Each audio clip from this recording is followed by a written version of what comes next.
Friends, welcome back to our YouTube channel GK with me. तो आज के इस वीडियो में मैं आपके साथ डिस्कस करने वाली हूँ कि आपकी एचटेट 2023 की 15 डेज की स्ट्रेटेजी जो है वो क्या रहनी चाहिए, आपको किस तरीके से प्रिपेयर करना है और कैसे 15 डेज में आप अपना एग्जाम क्रैक कर सकते हैं।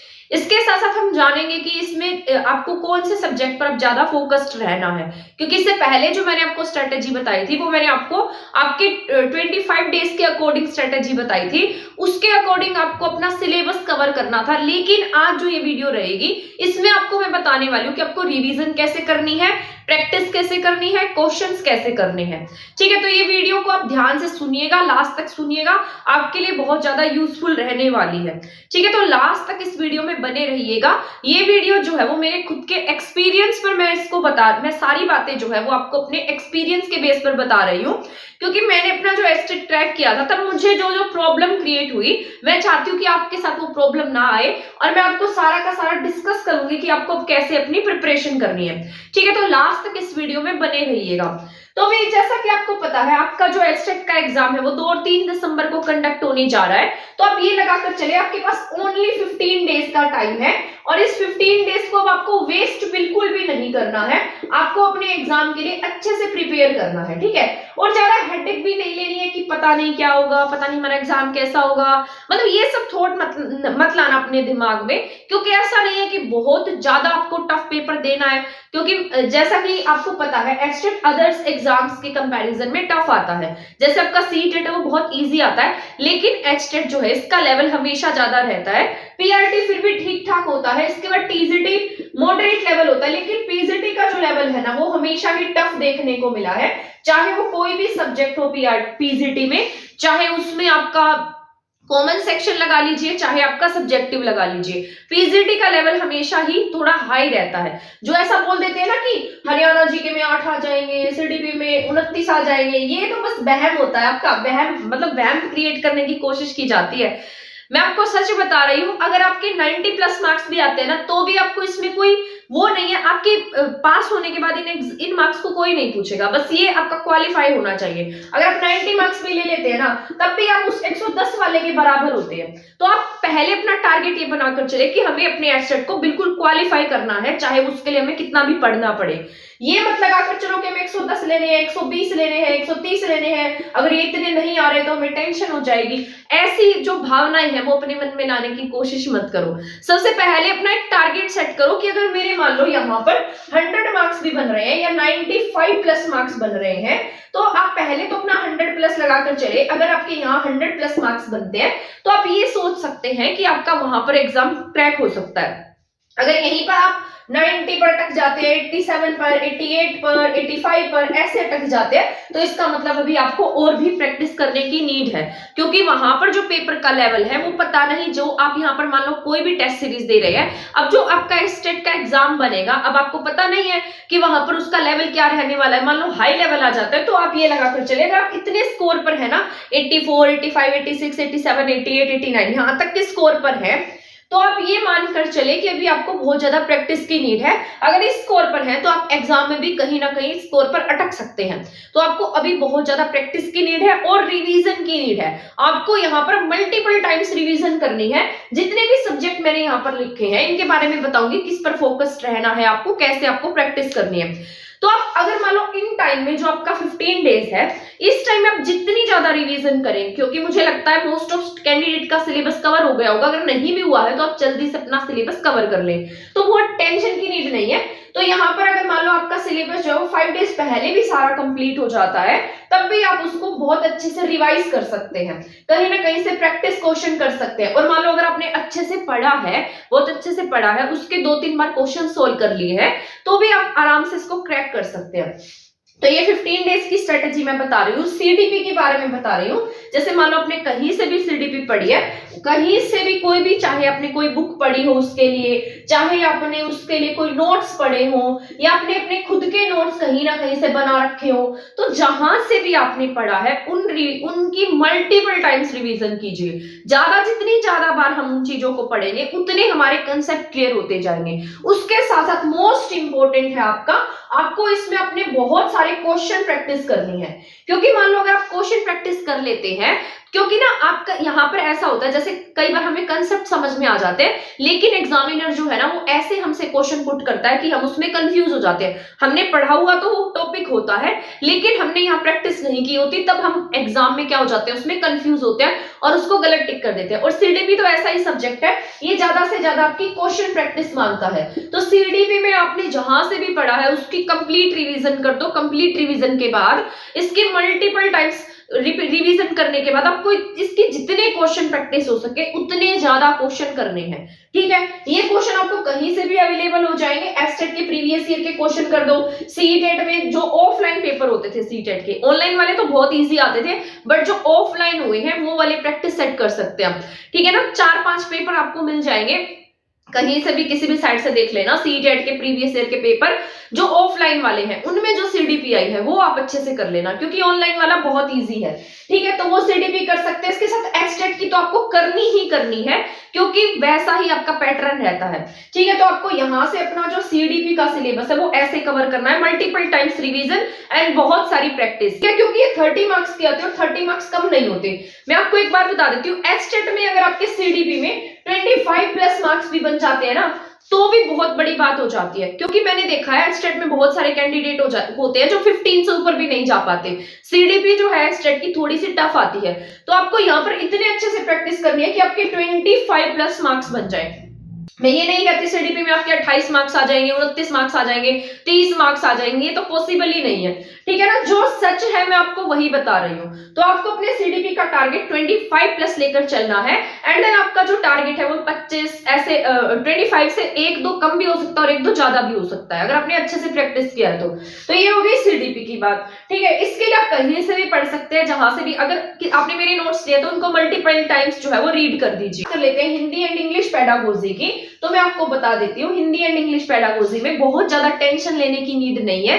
आप अपने आपका जो सब्जेक्ट है 60 मार्क्स का, उस पर ज्यादा फोकस्ड रहिए। आप इसमें ये मत सोचिए कि इसमें इतने क्वेश्चन आ जाएंगे, हमारे गलत हो जाएंगे। आप पहले इसका बेसिक जो है वो तो पढ़ लीजिए। अगर मान लो आपने सीटेट नहीं दिया कभी भी, आप एस्टेट दे रहे हैं, तो आप पहले इसका बेसिक पढ़े।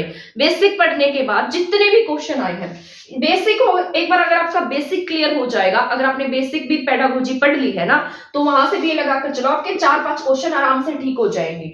और पेडागोजी की बता देती हूँ मैं, इसमें पैसेज भी आने वाला है। मान लो अगर इसमें 10 मार्क्स का पैसेज आ जाता है, तो आपको तो ओनली 5 ही पेडागोजी के क्वेश्चन सोल्व करने हैं, 5 हिंदी में एंड 5 इंग्लिश में। तो आप इतना ज्यादा टाइम इस पर क्यों वेस्ट कर रहे हैं? अगर मान लो यहाँ पर ये लगाकर चले 10 पेडागोजी के आते हैं और 5 ये पैसेज आ जाता है एक, तब भी आप अगर मान लो बेसिक पढ़ लेंगे तो 5 क्वेश्चन तो आपके बेसिक में से ठीक हो जाएंगे। इसके अलावा अगर आप प्रैक्टिस कर लेते हैं तो 2-3 क्वेश्चन आपके यहाँ से ठीक होंगे, तो 10 में से 7-8 क्वेश्चन आपके वैसे ही यहाँ से बन जाएंगे। तो ये कितना ईजी हो जाएगा हमारे लिए। ठीक है ना, तो पहले आपको इसका बेसिक एंड प्रैक्टिस करनी है, इसमें बहुत ज्यादा टेंशन नहीं लेनी। ठीक है, क्योंकि इसमें पैसेज भी आने वाला है। अगर इन्होंने लिखा है प्रोज एंड पोएट्री, तो ये मानकर चलिए आपके 2 पैसेज आएंगे एंड 5 क्वेश्चन आपको पेडागोजी के देखने को मिलेंगे। अगर ये चेंज कर देते हैं, एक पैसेज देते हैं 10 क्वेश्चन पेडागोजी के देते हैं, तब आप पेडागोजी का जो वेटेज है वो बढ़ जाएगा। बट अगर आपने बेसिक किया है, 4-5 क्वेश्चन आपके आराम से वहां से ठीक हो जाएंगे, और 2-3 क्वेश्चन ऐसे होंगे जो अंडरस्टैंडिंग बेस होंगे, वो आप अपने आप उसे सही कर सकते हैं, उसमें आपकी थिंकिंग का यूज होगा। तो इसमें बहुत ज्यादा टेंशन मत लेना। जितने प्रीवियस ईयर में क्वेश्चन आए हैं उनको मैं सोल्व कराने वाली हूँ अपने चैनल पर। अगर किसी ने मेरा चैनल ज्वाइन नहीं कर रखा है तो आप उसे ज्वाइन कर सकते हैं। आपको यहाँ पर हिंदी और इंग्लिश पेडागोजी की मैंने कंप्लीट मैराथन करा रखी है, अगर किसी ने नहीं देखी है तो प्लेलिस्ट में मिल जाएगी। इसके साथ साथ मैं आपको मल्टीपल टाइम्स बहुत सारे क्वेश्चन सोल्व कराने वाली हूँ, चाहे वो मैं स्टैटिक की फॉर्म में कराऊं, चाहे आपको कंसेप्ट लिख कर समझाऊं, बट वहां पर आपको क्वेश्चन जो है बहुत यूजफुल मिलने वाले हैं।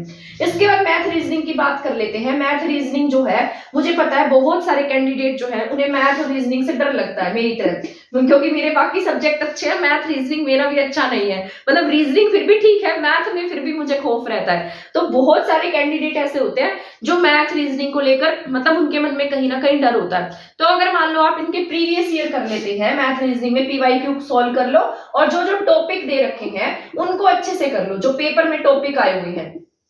क्योंकि बेसिक होता है, ऐसे टॉपिक होते हैं जो हर बार एग्जाम में पूछे जाते हैं, ठीक है। और इतनी रीजनिंग तो सभी को आती है। मैथ्स तो मान लेती हूँ मैं, मैथ्स थोड़ा डिफिकल्ट लगता है और एस्टेट में मैथ थोड़ा सा लेवल थोड़ा सही आता है मैथ का। कभी कभी ऐसा देखने को मिलता है कि जो कॉमन सेक्शन का मैथ है वो इजी आ जाता है, बट कई बार टफ भी आ जाता है, ठीक है। तो इन दोनों में आपको कंफ्यूज नहीं होना, आप इसमें पीवाईक्यू कर लेना तो भी बेस्ट रहेगा।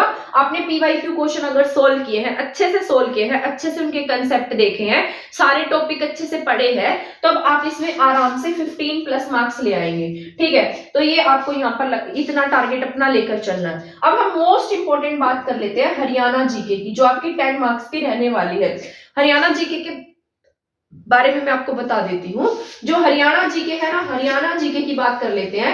हरियाणा जीके 10 मार्क्स की रहेगी, ठीक है। ये मैं आपको कंप्लीट कराऊंगी, क्योंकि मैंने आपको 11 डेज का टारगेट लेकर चले थे हम, और हम 22 डिस्ट्रिक्ट तो पढ़ चुके हैं। अब जिसने भी ये 22 डिस्ट्रिक्ट पढ़ी है उसके लिए अब ये एक बात लगाकर चले कि आपका एक बेस बन गया, अच्छा सा बेस बन गया हरियाणा जीके का, और मैंने इसीलिए पढ़ाई थी। अब मैं आपको सारा का सारा एक टारगेट लेकर चलूंगी 10 डेज का। 10 डेज टारगेट में यानी कि 25 डेट तक आपके 26 डेट तक आपकी हरियाणा जीके जो है, जो आपके सिलेबस में दी गई है, वो मैं सारी कंप्लीट करा दूंगी। आपको कहीं भी जाने की जरूरत नहीं पड़ेगी, कहीं से कुछ एक्स्ट्रा पढ़ने की नीड नहीं पड़ेगी। अगर आप इतनी क्लासेस भी अच्छे से देख लेते हैं तो भी आपके लिए बहुत यूजफुल रहेगा। तो ये मुझे आपको बताना था, आपको ये यहाँ पर ये बहुत यूजफुल रहने वाला है, इसको आप बहुत अच्छे से करेंगे, ठीक है ना। तो ये बात मैंने ये आपको नोट करना है। हरियाणा जी के 10 नंबर की आएगी, ज्यादा हेडेक लेने की जरूरत नहीं है। एक क्लास में कंप्लीट पॉलिटी, 2 क्लासेस में कंप्लीट वेलफेयर स्कीम्स, 2-3 क्लासेस में ज्योग्राफिकल सेक्शन एंड 2-3 क्लासेस में आपका हिस्ट्री कंप्लीट हो जाएगा। तो यहां से आपकी हरियाणा जी के कंप्लीट होगी। 60 मार्क्स के सिलेबस की बात कर लेते हैं। ये भी मैं बता देती हूँ आपको पीजीटी एंड पीजीटी के बारे में।